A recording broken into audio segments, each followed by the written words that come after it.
আজকে সারা পশ্চিমবঙ্গ জুড়ে আমরা কয়েকটি বিষয় নিয়ে আর আন্দোলন করছি। তার মধ্যে বিদ্যুৎ মাসুল। পশ্চিমবাংলা সবচেয়ে বেশি বিদ্যুতের বিল নেয়। আমরা মমতা ব্যানার্জি বা তার পার্টির স্লোগান শুনেছি, এগিয়ে বাংলা এগিয়ে বাংলা। কেবল বিদ্যুতের বিলে এগিয়ে বাংলা, কেবল জিনিসপত্রের দামে এগিয়ে বাংলা, খুন ধর্ষণ লুটপাট দুর্নীতিতে এগিয়ে বাংলা, নাকি মানুষকে পরিষেবা দেওয়ার দিকে এগিয়ে বাংলা হওয়া উচিত? এই ব্যাপারে বিদ্যুৎ বিল বাড়িয়ে এগিয়ে বাংলা আমরা চাই না, তাই রাস্তায় নেমেছি। এর আগে আমরা গণতন্ত্র বাঁচাও নিয়েও বিভিন্ন জায়গায় আন্দোলন করেছি। আমি আসানসোলে গেছিলাম, তো গণতন্ত্রের গলা টিপে দিয়ে এখানে গণতন্ত্র নেই বলে দিল্লিতে চেঁচানো একটা ফ্যাশন তৈরি হয়েছে। গান্ধী মূর্তির নিচে বসে প্ল্যাকার্ড নিয়ে আন্দোলন করে তারা এমপিরা, আর এখানে পশ্চিমবাংলায় এলে বিরোধী পার্টি সাধারণ মানুষের গণতান্ত্রিক অধিকার হরণ করা হয়। নির্বাচন হলে ভয় থাকি আমরা, নির্বাচনে নমিনেশন করতে দেওয়া হবে না, নমিনেশন হলে প্রচার করতে দেওয়া হবে না, প্রচার হলে ভোট দিতে দেওয়া হবে না, ভোট গুনতে দেওয়া হবে না। এই বিচিত্র গণতন্ত্র। আর তারপরে কর্পোরেশন একটা দুর্গাপুর, লক্ষ লক্ষ লোকের বাস, তারা পরিষেবা থেকে বঞ্চিত 2 বছর, কারণ এখানে নির্বাচনই হয়নি। এর আগে 1.5 বছর ধরে নির্বাচন বন্ধ করে রেখে বিধানসভার আগের নির্বাচন, বিধানসভার পরে করে ভোট লুট করে জেতা হলো। প্রায় 100-র বেশি, 120টা মিউনিসিপ্যালিটি কর্পোরেশন ঠিক একইভাবে লুটে নেওয়ার চেষ্টা চলছে। এত বড় দুর্গাপুর একটা কর্পোরেশন, সেখান থেকে মানুষ পরিষেবা থেকে বঞ্চিত। আমি আসছি, চারদিকে জল রাস্তার উপর দিয়ে যাচ্ছে, ড্রেনের ব্যবস্থা নেই, ড্রেন থাকলে পরিষ্কার নেই, আলো বাতি, রাস্তাঘাটের অবস্থা খারাপ, সমস্ত রোড খারাপ, আর সমস্ত হাইওয়ের উপরে চাপ পড়ছে, হাইওয়ে ভেঙে পুরো হয়ে যাচ্ছে। আমি বর্ধমানেতে 1 ঘন্টা দাঁড়িয়েছিলাম এখানে আসার আগে। এই পরিস্থিতি তৈরি হয়েছে। কিছু বললে দিল্লির দিকে হাত দেখানো হয়। আলুর দাম কেন বেড়ে 50 টাকার কাছে চলে যাচ্ছে সেটাও কি মোদিজি জানেন? সবজি, ঢেঁড়স, পেট্রোলের দাম এখানে যা তার চেয়ে অন্যান্য রাজ্যে 15 টাকা কম। কেন 100 টাকা পার হয়ে গেছে পেট্রোল এখানে? তার জন্য কেন মমতা ব্যানার্জি ট্যাক্স কম করছে না পশ্চিমবাংলার মানুষের দুঃখে? কানতে পারেন, চোখের জল গড়াবেন, কিন্তু ট্যাক্স কম করবেন না, পুরো পয়সা নেবেন। সব জায়গায় কাটমানি খাওয়ার অভ্যাস হয়ে গেছে। তো এই সমস্ত এর বিরুদ্ধে আমাদের আন্দোলন চলেছে। দুর্গাপুরেতে উচ্ছেদ, এখানে যারা ডিবিসি জমিতে বসে আছেন, ডিএসপি জমিতে বসে আছেন, তাদেরকে জোর করে উচ্ছেদ করা হয়েছিল। সে নিয়ে আন্দোলন করেছি আমরা। পয়সা নিয়ে বসানো হবে, আর উচ্ছেদ হলে তার নেতারা রাস্তায় নামবে। আপনারা দেখেছেন দীঘা রামনগরে, সেখানে যাদেরকে পয়সা নিয়ে টিএমসির নেতারা ওখানকার এমএলএ বসিয়েছিলেন, পার্টি তাদের উচ্ছেদ করছে, ফরেস্ট ডিপার্টমেন্টের জায়গা তারা উচ্ছেদ করছে। সেখানে মন্ত্রী চলে এসেছেন সামনে এবং মহিলা অফিসারকে যা নয় তা মুখে বলেছেন, তার জন্য তাকে পদত্যাগ করতে হয়েছে। কেন এই ধরনের পরিস্থিতি তৈরি হচ্ছে? সেখানে উচ্ছেদ করতে দেবেন না, যেখানে ওনারা টাকা নিয়ে লোককে বসিয়েছেন, জমি দিয়েছেন, জায়গা দিয়েছেন, দোকান করে দিয়েছেন। দীঘার মতো টুরিস্ট স্পট সমস্ত জায়গা দখল হয়ে যাচ্ছে, কারণ টিএমসির নেতারাই বসাচ্ছেন টাকা নিয়ে। আর সেই সরকারের ডিপার্টমেন্ট যখন খালি করতে যাচ্ছে জায়গা, মন্ত্রী সবচেয়ে সামনে এসে যে ধরনের ব্যবহার করেছেন, লজ্জায় আমাদের মাথা নত হয়ে যাচ্ছে। আর উচ্ছেদ কোথায় হবে? কলকাতার ফুটপাথ নেই, রাস্তাঘাট নেই, গাড়ি দাঁড় করাবার জায়গা নেই, হাঁটার জায়গা নেই। সরকার সেই ফুটপাথ উদ্ধার করতে গেছে কোথায়? বালিগঞ্জে, কোথায়? ঠাকুরিয়ায়। সম্পূর্ণ হিন্দু উদ্বাস্তু গরিব মানুষরা যেখানে করে খাচ্ছেন, সেই ফুটপাথ খোলা হচ্ছে। আর বাংলাদেশি অনুপ্রবেশকারীরা, রোহিঙ্গারা যেখানে বসে আছে, রাজাবাজার, মেটিয়াবুরুজ, সেই সব জায়গায় কখনো পরিষ্কার হবে না, সেখানে কোনো উচ্ছেদ হবে না। উচ্ছেদ হবে হিন্দু এলাকায়। এই যে ডাবল স্ট্যান্ডার্ড চলছে, তার বিরোধিতা করার জন্য রাস্তায় নেমেছি। পশ্চিম বাংলার মানুষ আজকে হাহাকার করছেন। সরকারি পরিষেবা নেই, অথচ ট্যাক্স বেড়ে যাচ্ছে, তোলাবাজি চলছে, সব জায়গায় কাটমানি চলছে।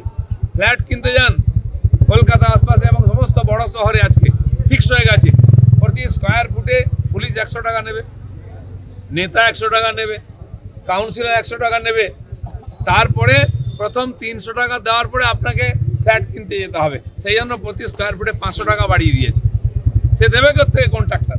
আর সেই ফ্ল্যাটে যদি আপনি থাকেন, তারপরে যা হবে, রড থাকবে না, সিমেন্ট বালি থাকবে, আপনি বাঁচবেন 20 বছর, আপনার সঙ্গে সঙ্গে ফ্ল্যাটও মাটির নিচে চলে যাবে। এই যে লুটপাট শুরু হয়েছে, মানুষ চারদিক দিয়ে শোষিত হচ্ছে, বঞ্চিত হচ্ছে। বলার জায়গা নেই, বলতে গেলে পুলিশ পেটাবে, পাড়ার নেতা পেটাবে, বাড়ি ভেঙে বাড়িতে ডিল মারবে, না হলে কেস দেবে। তাই ভারতীয় জনতা পার্টি যেমন প্রথম থেকে লড়াই করে এসেছে মানুষের স্বার্থে, আজকেও রাস্তায় নেমেছে। জেলায় জেলায় আন্দোলন করছি আমরা এই দুর্যোগের মধ্যে। এই আন্দোলন আমাদের চলবে। ঘরপোড়া গরু সিঁদুরে মেঘ দেখলে ভয় পায়, কারণ কি আমরা 75 বছর ধরে দেখছি ওখানকার হিন্দু সমাজ কিরকম মার খেয়ে আছে, আর যখন উপায় থাকে না তারা ভিটে মাটি ছেড়ে পালিয়ে আসেন এখানে সর্বস্ব হারিয়ে। সেই ভয় থেকে সবাই বলতে আরম্ভ করেছেন আবার সেই পরিস্থিতি হবে কিনা, আবার উদ্বাস্তুর ঢল আসবে কিনা। কিন্তু আমরাও সতর্ক আছি। ভারতবর্ষ সরকার পাল্টেছে, আমাদের সরকারও যথেষ্ট শক্তিশালী আছে, সারা দুনিয়াতে আমাদের কথা শোনে লোকেরা। যদি বাংলাদেশে অত্যাচার অনিবার হয়, আমি একসময় কলকাতাতে মিছিল বার করেছিলাম ওখানে হিন্দু সমাজের রক্ষার জন্য। বলেছিলাম আমরা সমঝোতা এক্সপ্রেস বন্ধ করে দেবো আর মৈত্রী এক্সপ্রেস বন্ধ করে দেবো, কারণ এখান থেকে চাল ডাল তেল নুন কাপড় সার গয়না গরু না গেলে ওখানকার জীবন চলে না। সব নেওয়ার পরে ওখানকার হিন্দু সমাজ যারা পূর্বপুরুষ থেকে ওই দেশের স্বাধীনতার জন্য লড়াই করেছেন তাদের উপর অত্যাচার করা নিরীহ হিন্দুদের উপরে এই ফ্যাশনটা বন্ধ হওয়ার দরকার আছে। আমরা নজর রাখি। প্রজাতন্ত্রী বাংলাদেশ গণতান্ত্রিক দেশ, সেখানকার মানুষ ভোট দিয়ে সরকার ঠিক করেন, পছন্দ না হলে তারা আন্দোলন করেন, আমরাও করি। তার সরকার বদল করার অধিকার দায়িত্ব তাদের আছে, সেটা চলছে তাদের আন্তরিক ব্যাপার। কিন্তু যেহেতু আমাদের পড়শি দেশ, ওখানে রাজনীতিক যদি অস্থিরতা হয় আমাদের উপর তার চাপ পড়ে। বিশেষ করে গত 50-60 বছরের বা স্বাধীনতার পর থেকে 75 বছর দেখি আমরা, ইতিহাস বলছে বাংলাদেশে যে কোনো বিষয় নিয়ে আন্দোলন হোক অশান্তি হোক, প্রথম ওখানকার সংখ্যালঘু হিন্দুদের উপরে আঘাত আসে। তাদের জমি বাড়ি সম্পত্তি তাদের মা বোনের সম্মান নিয়ে টানাটানি হয়। এবারেও শুরু হয়ে গেছে, এবারে ব্যতিক্রম হয়নি। হিন্দু মন্দির ভাঙা হচ্ছে, মহিলাদের অত্যাচার করা হচ্ছে, হিন্দু নেতাকে হত্যা করা হয়েছে, হিন্দু সম্পত্তি নষ্ট করা হচ্ছে। আমরা আশা করব ওখানকার সেনা হাতে ক্ষমতা নিয়েছে, তারা আইন শৃঙ্খলা রক্ষা করবেন।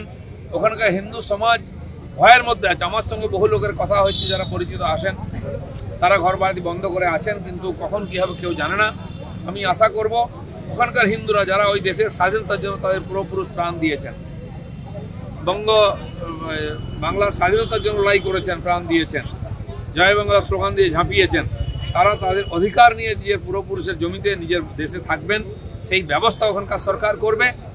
আমরা সতর্ক আছি, নজর রাখছি যাতে ওখানকার হিন্দুদের উপরে যে অত্যাচার হয় এখানেও প্রতিক্রিয়া হওয়ার সম্ভাবনা আছে। সেরকম কিছু হবে না আশা করে আমরা আছি। আশা করব শান্তিতে মিটে যাবে, তারা আবার সরকার গঠন করে শান্তিতে থাকবেন।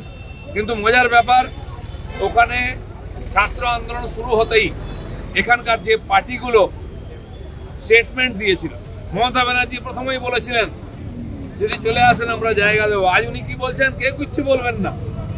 বিশেষ করে বিজেপির লোকেরা কিছু না বলেন, আপনার পৈতৃক অধিকার আছে, গণতন্ত্রটা আপনার একার জন্য, আপনি সবকিছু বলতে পারেন মুখে যা আসেন, আমরা বলতে পারি না। এখানে কি এক পার্টি গণতন্ত্র চলছে? যে কমিউনিস্ট পার্টি সিপিএম এর লোকেরা ছাত্র আন্দোলনকে সাপোর্ট করে কথা বলছিল, তারাও বলছে ওই ব্যাপারে কিছু বলা চলবে না, কারণ আপনার রাজনীতির রুটি সেঁকে নেবে। আর হিন্দু সমাজ যখন মার খাবে তখন মুখ বন্ধ। আমরা দেখেছি যখন সিএ পারিত হয়েছে, নাগরিকত্ব সংশোধনী বিল, তখন পশ্চিমবাংলার গ্রামে গঞ্জে রাস্তাঘাটে হাইওয়ে রেল লাইনে আগুন জ্বলেছে, ট্রেন বাস পোড়ানো হয়েছে, রেল স্টেশন পুড়িয়ে দেওয়া হয়েছে, রেল লাইন উপড়ে ফেলা হয়েছে। মমতা ব্যানার্জি চুপ ছিলেন, কারণ তার ভোটাররা, তার নেতারা, সেই রোহিঙ্গারা, অনুপ্রবেশকারীরা এখানে লুঙ্গি পরে ঝাঁপিয়ে বেরিয়েছে, খুন খারাপি করেছে, আগুন জ্বালিয়েছে। তখন তিনি চুপ ছিলেন। 3 দিন আগুন জ্বলেছে, তখন মন্দির পোড়ানো হয়েছে, বিজেপির অফিস পোড়ানো হয়েছে, আর রাস্তাঘাটে লোককে মারপিট ও সম্পত্তি নষ্ট করা হয়েছে 600 কোটি টাকা। কিছু বলেননি। আমরা চাইব তিনি তার এই রাজ্যের সীমাকে সুরক্ষিত করুন পুলিশকে দিয়ে, কেবল বিএসএফ এর উপর ছেড়ে দিয়ে কাটমানি নিয়ে অনুপ্রবেশকারী ঢোকাবেন, গরু পাচার করবেন, সোনা পাচার করবেন, সেগুলো বন্ধ হওয়ার দরকার আছে। নাহলে এখানকার হিন্দু সমাজও তার রিয়েকশন দেবে।